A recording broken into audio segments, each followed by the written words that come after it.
नमस्ते नमस्कार दोस्तों, कैसे हैं? मैं तेज कुमार, आपका स्वागत है हमारे इस आज के न्यू वीडियो में। और आज के वीडियो में हम बात करने वाले हैं क्लास 12 का हिंदी का VBA क्वेश्चन, जो 2023 के एग्जामिनेशन के दृष्टि से काफ़ी ज़्यादा इंपॉर्टेंट है। तो दोस्तों, आप इसमें जितने भी वीडियो को देख रहे हैं, यानी जितने भी क्वेश्चन इसमें देखेंगे, उसको आप कम्प्लीटली रूप से अच्छे से याद कीजिएगा, ताकि दोस्तों आपको एग्जामिनेशन में अगर ये क्वेश्चन आए तो आपको कोई भी दिक्कत का सामना ना करना पड़े। क्योंकि दोस्तों ये जो क्वेश्चन है, ये ज़्यादा चांसेज है, यानी कि बहुत ज़्यादा चांसेज है कि इस साल इस एग्ज़ाम में पूछा जाए। तो इसलिए आप बिना किसी मतलब प्रॉब्लम के आप अच्छे से एग्ज़ाम में तैयारी कर सको, एग्ज़ाम को दे सको। इसके लिए ज़रूरी ये है कि इस वीडियो को देखने के साथ साथ ही आप इसको याद भी कर लीजिएगा। तो चलिए सबसे पहला क्वेश्चन को देखते हैं। देखिए, सबसे पहला क्वेश्चन हमारा है कि संधि के कितने भेद होते हैं, यानी संधि कितने प्रकार के होते हैं। ऑप्शन में दिया हुआ है 5, 2, 3, 4। तो देख लीजिए, जो संधि होते हैं, संधि टोटल संधि के 3 भेद हैं, ठीक है। तो इसका आंसर हो जाएगा ये 3 नंबर, ठीक है।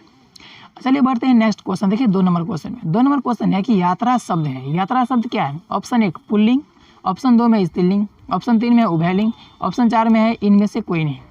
देखिए, जो यात्रा है ना, यात्रा एक स्त्रीलिंग शब्द है, ठीक है। तो इसका ऑप्शन हो जाएगा आपका यात्रा का ऑप्शन नंबर 2 इसका सही आंसर है, ठीक है। इसके बाद देखिए दोस्तों, बढ़ते हैं अब नेक्स्ट क्वेश्चन नंबर 3 में। देखिए क्वेश्चन नंबर 3 हमारे सामने है कि अनल शब्द का पर्यायवाची होगा। अनल, अनल जो होता है, इसको आग को कहते हैं, ज्वाला को कहते हैं, ठीक है। तो देखिए इसमें क्या ऑप्शन में आग है, सूखा है, हवा है और पानी है। तो इसमें जो सही आंसर है ये आपका आग हो जाएगा, ठीक है। अनल का जो पर्यायवाची है आग है, ठीक है। वैसे आप अनल का ना और भी 4-5 को पर्यायवाची याद कर लीजिएगा, जिससे आपको कोई दिक्कत का सामना ना करने पड़े। अगर कुछ वर्ड बदल भी जाता है तो भी आप इसको सही आंसर लगा सको, ठीक है। चलिए बढ़ते हैं नेक्स्ट क्वेश्चन नंबर 4 में। देखिए क्वेश्चन नंबर 4 हमारा क्या है? क्वेश्चन नंबर 4 है कि भीड़ शब्द संज्ञा है। भीड़ कौन सा शब्द संज्ञा है, ठीक है। ऑप्शन 1 में जातिवाचक संज्ञा, दूसरा है समूहवाचक संज्ञा, तीसरा है व्यक्तिवाचक संज्ञा और चौथा है द्रव्यवाचक संज्ञा। तो दोस्तों यहाँ पर देखिए ऑप्शन में जैसे दिया हुआ है वैसे देखिए भीड़, जितना भी भीड़, गुच्छा या फिर जो बहुत सारे दल के होते हैं, अगर एक ग्रुप होती है, भीड़ मतलब हो गया ग्रुप। अब इसका मतलब होता है वो समूहवाचक संज्ञा। तो इसका ऑप्शन नंबर 2 जो है ये इसका सही है, ठीक है। चलिए बढ़ते हैं नेक्स्ट क्वेश्चन नंबर 5 की तरफ। देखिए हमारे सामने क्वेश्चन नंबर 5 क्या है?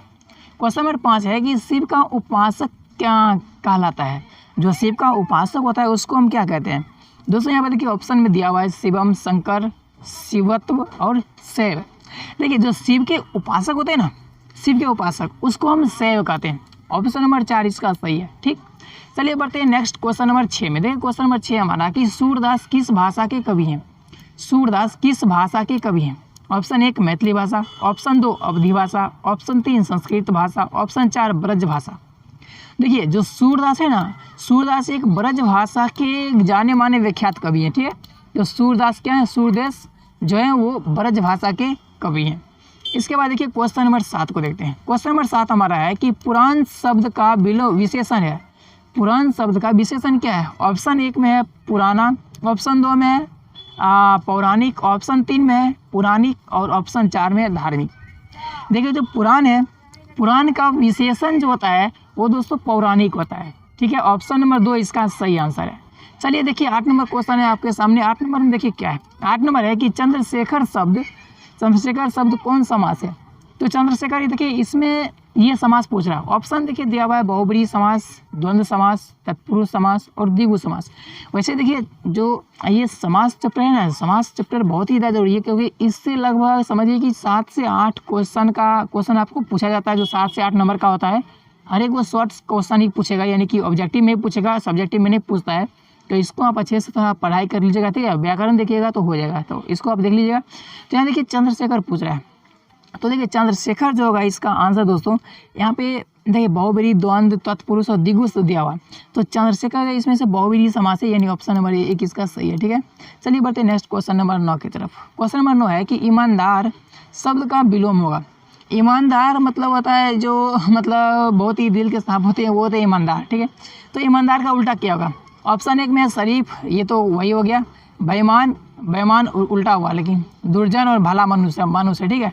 तो देखिए इसमें ईमानदार में ना, ईमानदार का कहेगा कि पर्यायवाची, तो पर्यायवाची 1, 3 और 4 ये तीनों पर्यायवाची हो जाएंगे। लेकिन हमें पूछ रहा है कि ईमानदार शब्द का विलोम क्या है। तो इसमें दोस्तों ये जो बेईमान है, बेईमान हो जाएगा ईमानदार का विलोम, ठीक।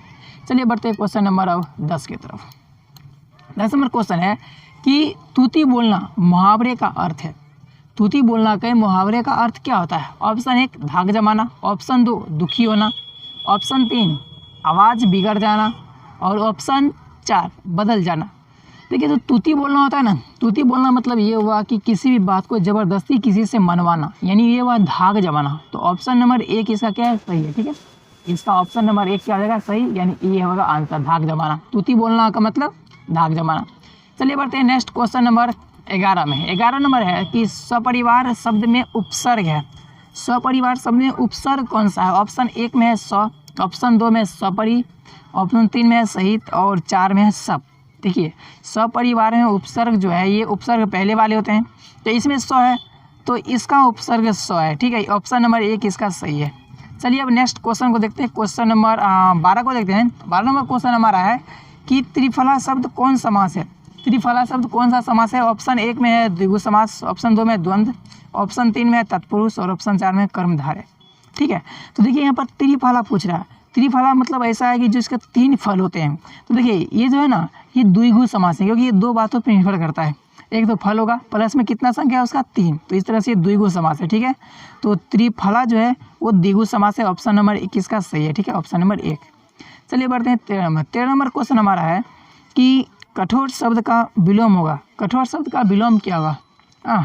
ऑप्शन 1 में हमारा है कोमल, दूसरा कुसुम, तीसरा है कली और चौथा जो है वो है मुकुल। देखिए, कठोर का मतलब, कठोर का उल्टा क्या होगा? सिंपल सा, अगर आप घर में रहते होंगे या फिर घर में बहुत सारे लोग ये यूज करते हैं, ये बहुत कोमल है। कोमल मतलब हुआ कि वो कठोर से अलग, यानी कोमल। तो ये कि इसका क्या आंसर? 13 का आंसर आ जाएगा ऑप्शन नंबर 1, यानी कोमल। इसके बाद देखिए 14 नंबर देखते हैं क्या है। 14 नंबर हमारा क्वेश्चन है कि नवरत्न कौन सा समास है? नवरत्न कौन सा समास है? देखिए दोस्तों, एक ऑप्शन 1 में है अव्ययी भाव, दूसरा है द्वंद्व, तीसरा है द्विगु और चौथा है तत्पुरुष समास। देखिए यहाँ पे नवरत्न के बारे में पूछ रहा है कि नवरत्न। ठीक है, तो इसमें देखिए, इसमें भी 2 बातों पर निर्भर करता है। पहले तो एक रत्न होगा, प्लस में नवरत्न होगा। ठीक है, तो इसलिए इसमें देखिए 2 बातों पर निर्भर करता है, इसलिए ये जो है ऑप्शन नंबर 3 इसका सही है, यानी कि द्विगु समास। ठीक है, तो इसका आंसर क्या हो जाएगा? ऑप्शन नंबर 3 द्विगु समास। चलिए देखिए 15 नंबर क्वेश्चन क्या है। 15 नंबर क्वेश्चन है कि संध्या शब्द का विलोम है।